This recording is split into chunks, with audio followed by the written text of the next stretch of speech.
Oke, terus kebijakan dan budaya sekolah yang berpihak pada tumbuh dan kembang dan kesejahteraan mental guru. Jadi bikinlah kebijakan-kebijakan yang capaiannya tidak hanya skor, gitu.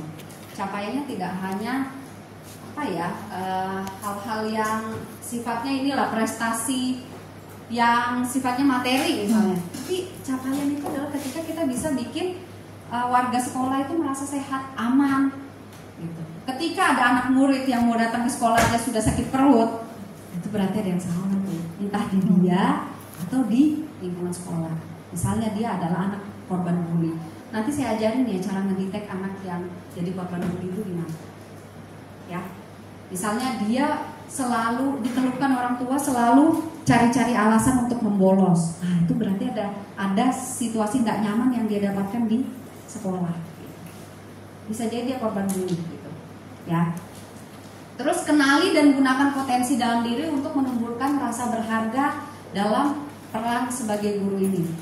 Misalnya aku adalah orang yang percaya diri misalnya, atau saya adalah orang yang public speakingnya bagus misalnya. Udah gunakan itu untuk apa? Misalnya mendeliver, atau saya adalah orang yang kreatif, bikin bahan belajar yang bisa bikin anak jadi lebih seru nih belajarnya. Karena kan kita beda generasi ya. Kita dulu suka metode belajar yang diceramain aja gitu. Menerima lah. Sekarang kan anak-anak nggak mau kayak gitu.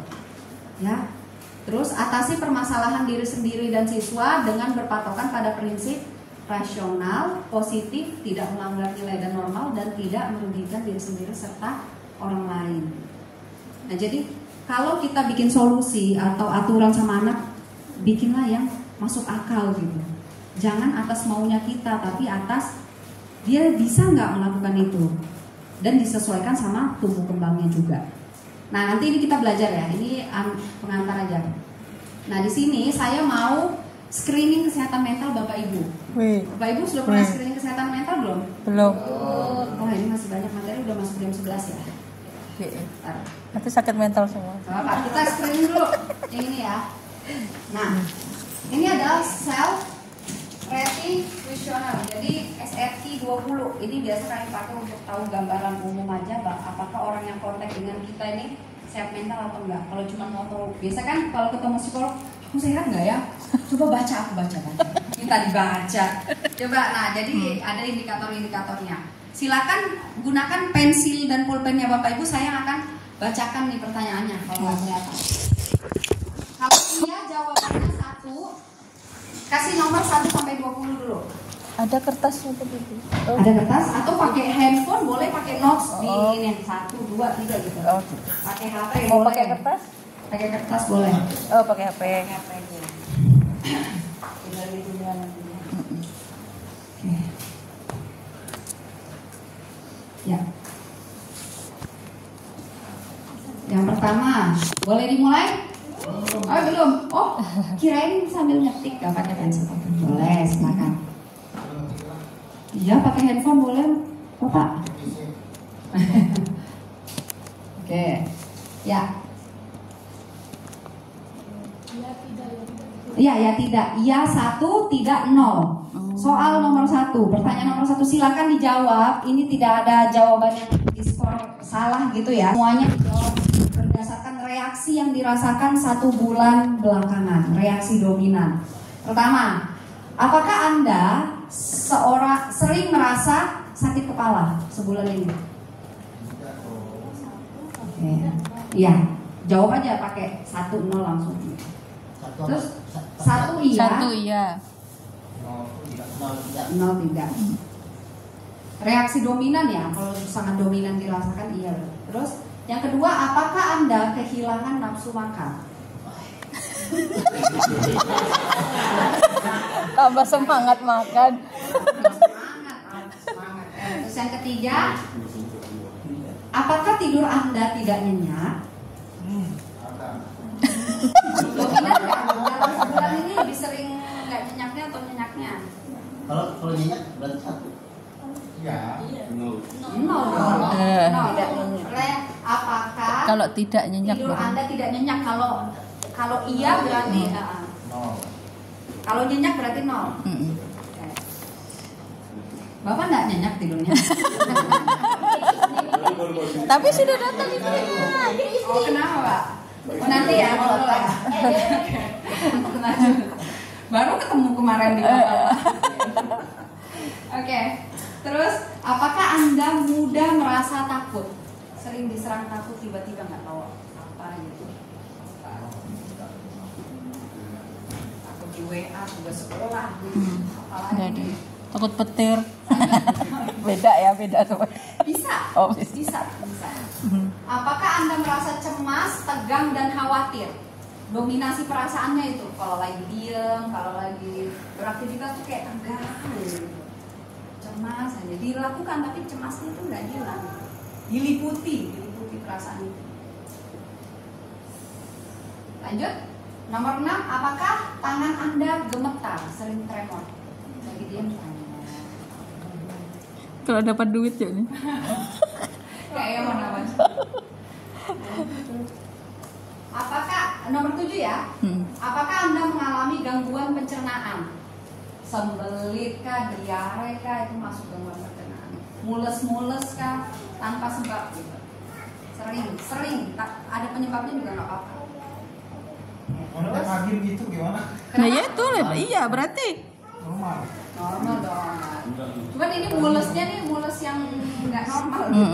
Kalau mau ngajar aja mulus aja. Kalau mau Ngajar aja mulusnya. bahaya. Kalau ngomong apa? Mau ngajar. Ngajar mules. Oh ya. Kalau ada jam ngajar mulus aja. Iya, Bapak sering gitu. Begitu mau kabur. Iya.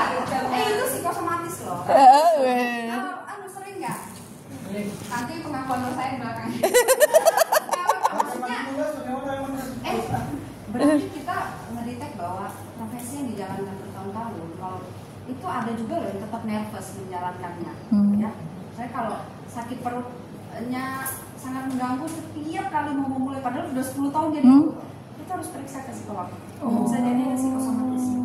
Psikosomatis itu reaksi sakit karena pikiran. Oh gitu. Ya. Dan banyak orang meninggal di COVID.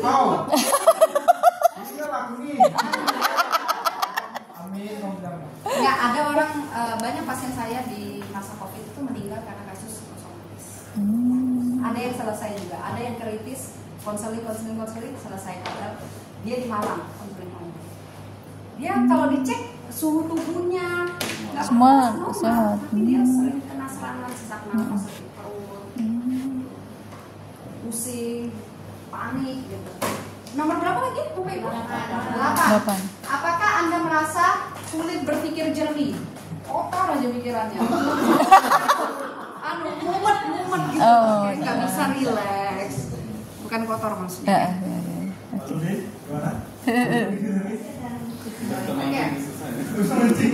Ini jawaban satu, mancing. Oke. Coba Lanjut ya. Ya. Apa?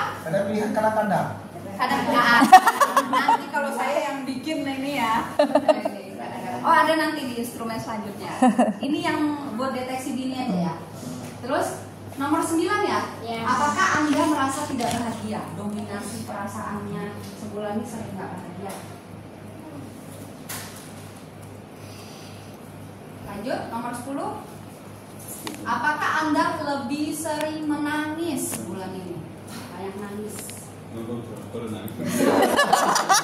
Bukan itu ya. Itu stimulusnya jelas. Kelainan itu. Oke. Kaki kok nangis. Terus? Itu ciri-ciri suka berpura-pura baik-baik aja. Nah itu bisa Oke, jadi. terus apakah Anda merasa sulit untuk menikmati aktivitas sehari-hari? Nomor 11. Misalnya lagi ngajar pikirannya di mana? Nggak mindful gitu. Nggak menikmati makan, nggak ya makan sekedar makan, nggak hadir untuk makan gitu. Mana kamu sering? Kayak cuman makan tuh jadi formalitas, tidur formalitas, bangun nggak ada tujuan untuk lebih segar. 12. Apakah Anda merasa kesulitan untuk mengambil keputusan? Mungkin nggak sebulan ini aja ya kalau buat orang dengan masalah tertentu. Coba nomor 12 tadi apa, Bu? 12. Apakah Anda merasa sulit untuk mengambil keputusan sebulan ini? Reaksi kewalahan dan kesulitan. Sudah. Nomor 13. 13, apakah aktivitas atau tugas sehari-hari Anda terbengkalai sebulan ini? Hah? Kenapa? Oke. Lanjut. 14. Apakah 14 boleh ya? 14. Apakah Anda merasa tidak mampu berperan dalam kehidupan ini? Enggak. 15. Apakah Anda kehilangan minat terhadap banyak hal? Minat, ketertarikan, dorongan terhadap banyak hal yang dulu Anda minati, jadi enggak sebulan ini setelah itu. Iya lagi.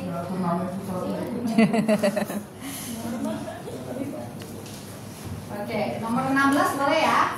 Apakah Anda merasa tidak berharga satu bulan ini? Merasa nggak berharga. 17. Apakah Anda mempunyai pikiran untuk mengakhiri hidup satu bulan ini? Waduh. Siapa tahu? Ada loh yang jawab iya. Ada. Ide-ide bunuh diri ada nggak? Udah ide mati. Iya benar. Terus nomor 17 ya? 18. Apakah Anda merasa lelah sepanjang waktu walaupun tanpa aktivitas yang berat? Kelelahan aja, hari libur nggak ngapa-ngapain capek. Iya. Padahal nggak banyak gerak, nggak banyak. Capek aku tuh. Lanjut 19. Apakah Anda merasa tidak enak di perut? Sering merasa nggak enak di area perut. Sudah? 20. Apakah Anda mudah lelah? Mudah lelah.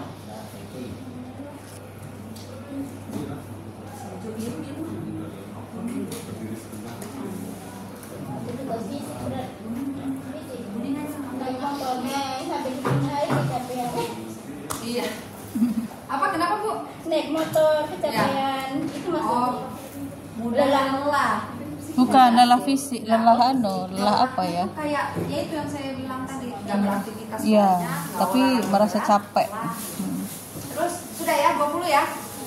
Silakan dijumlahkan.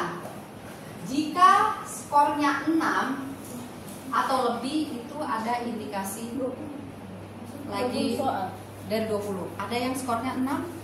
Kalau di bawah 6 aman. Aku 6. 5 atau 6 artinya subjek ini terdapat mengalami gangguan emosional atau lagi ada problem lah gitu, problem. 5 atau 6 ada nggak? Aduh pakai ini. Ada Bu. Iya. Berapa? Ibu kelas sekolah berapa? 7. Oke, nanti kita kelompokin nomor berapa ya? 6? Bapak 10 Pak Deh. Pas. Bapak 10. Pak. Jangan kamu ke psikolog. Ya.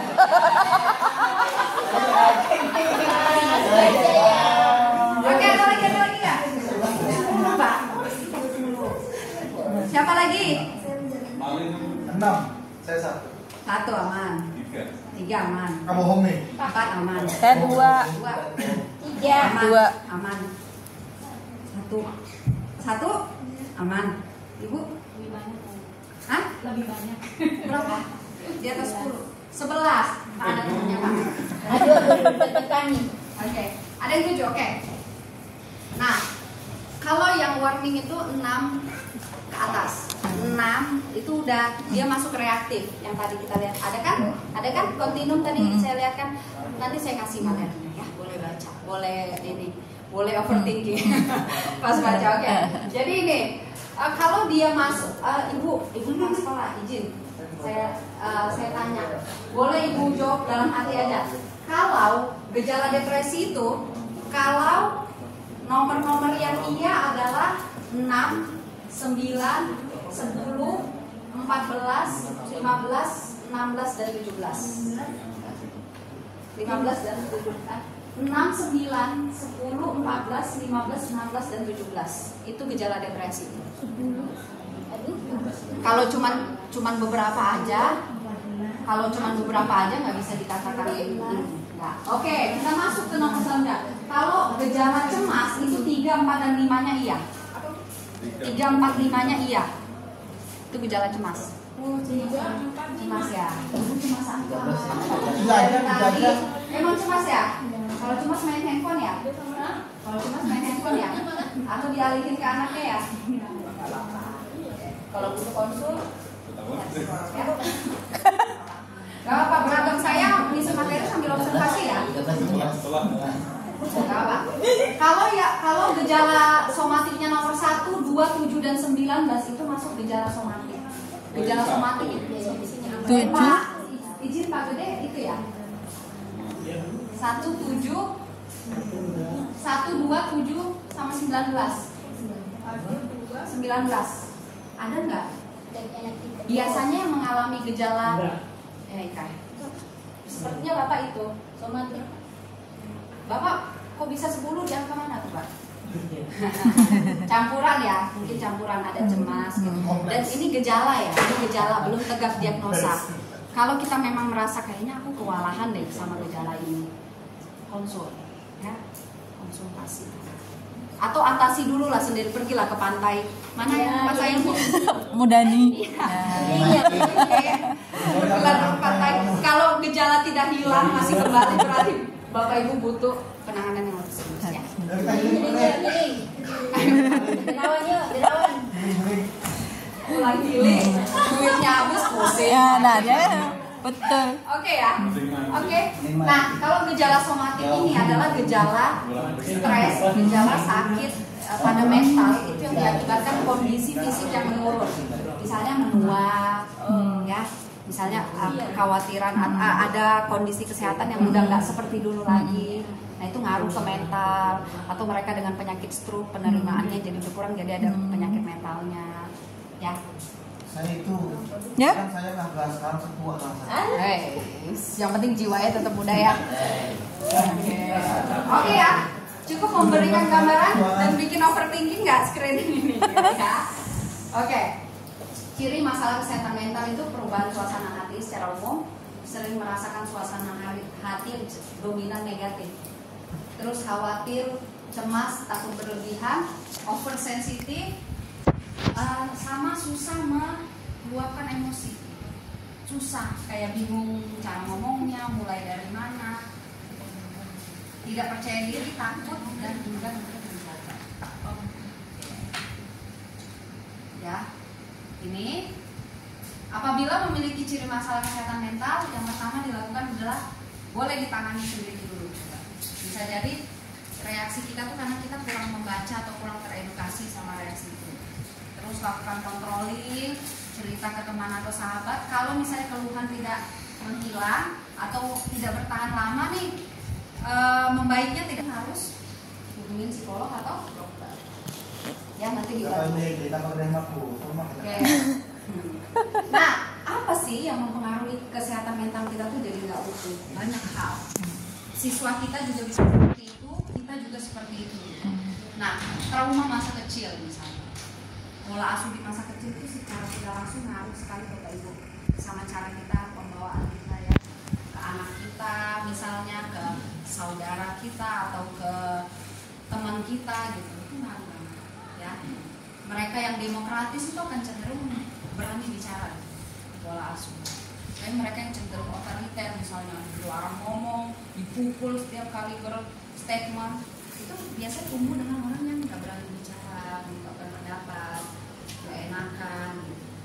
Ya, banyak hal. Terus situasi sulit yang tidak teratasi, misalnya tekanan dulu. Ya, dulu pas masih bujang misalnya, pas masih belum berkeluarga, dia bisa punya kemerdekaan atau kebebasan yang ini yang dia utuh, merasa utuh. Nah, setelah dia hidup punya keluarga, banyak masalah misalnya, nah, akhirnya tekanan hidup menurunkan kualitas kesehatan mental. Ya, terus tekanan dari teman sebaya, tekanan kelompok, ya, itu bisa mempengaruhi kesehatan mental. Misalnya standar style misalnya, ya, hal yang kita anggap nggak beres tapi kamu aja tuh yang berlebihan. Kita stres karena misalnya teman kita terbiasa melanggar aturan. Udah nggak usah, udah titip absen aja misalnya, udah bolos-bolos aja, itu wajar kok, orang kita juga nggak apa-apa. Itu kan abnormal, tapi dinormalisasi. Jadinya kita nggak nyaman karena kita melawan prinsip kita sendiri, sama seperti yang dikatakan Pak Bede tadi. Kita di satu sisi punya prinsip, punya value, tapi kita melawan value mayoritas, gitu. Value dominan di lingkungan kita. Rupanya value itu adalah value yang membentuk seseorang jadi abnormal. Ya. Misalnya value datang ke sekolah cuma absen dan sebagainya, itu kan secara tidak langsung merusak sistem tadi katakan. Oke, media sosial.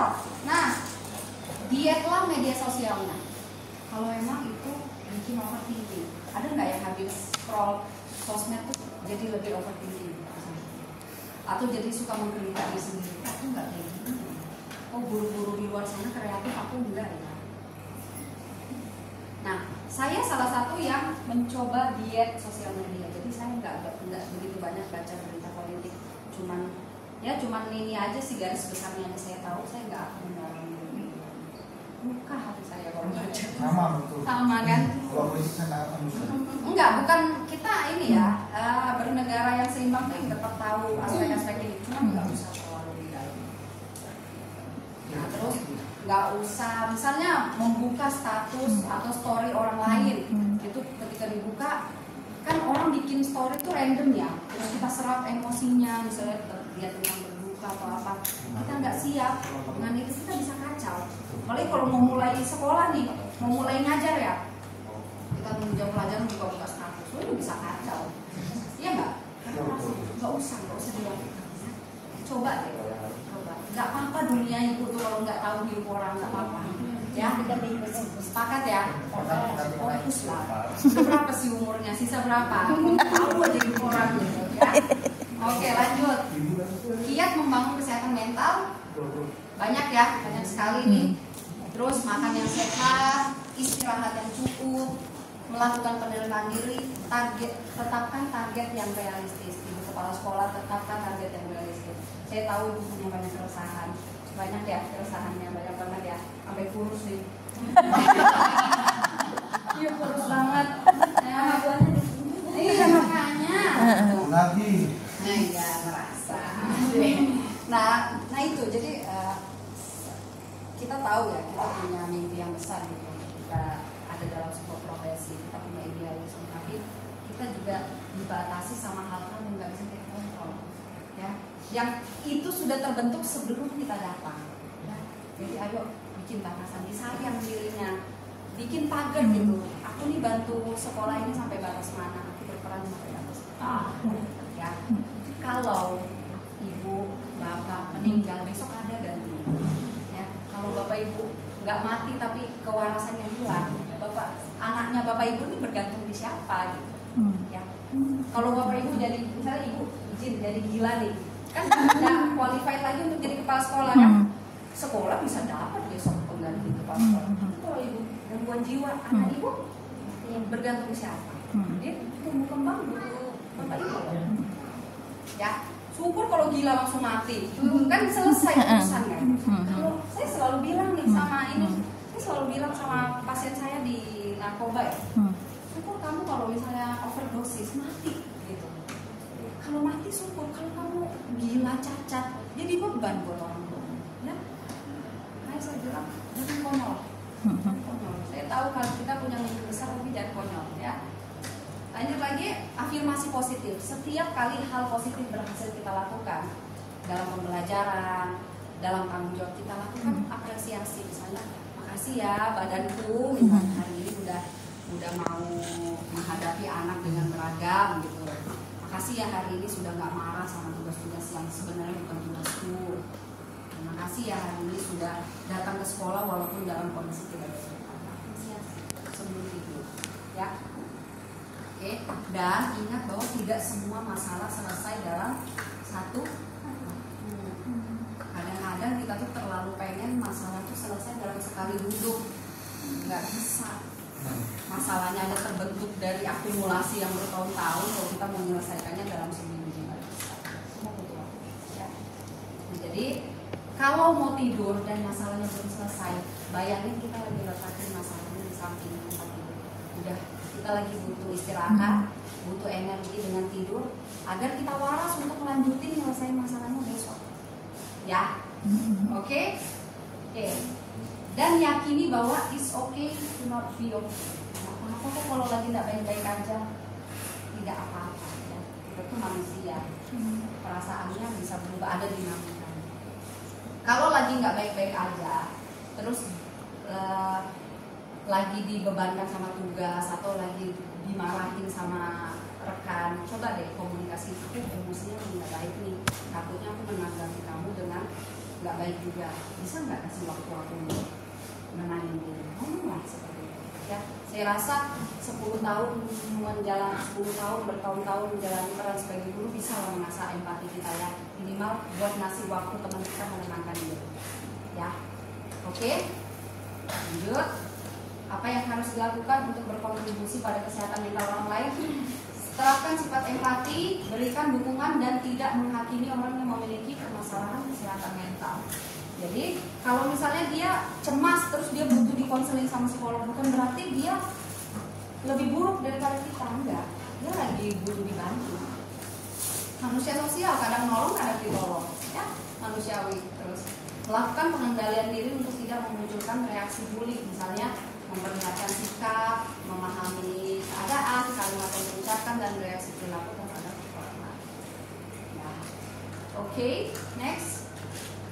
There is no hope and meaning in life without.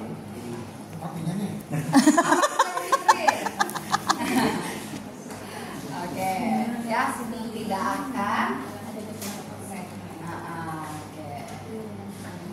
Tidak akan ada arti dan makna dalam hidup tanpa kesehatan dan mental. Ini materi yang pertama. Capek? Dari November. Oke, masih lanjut nih, masih ada 1 jam ya.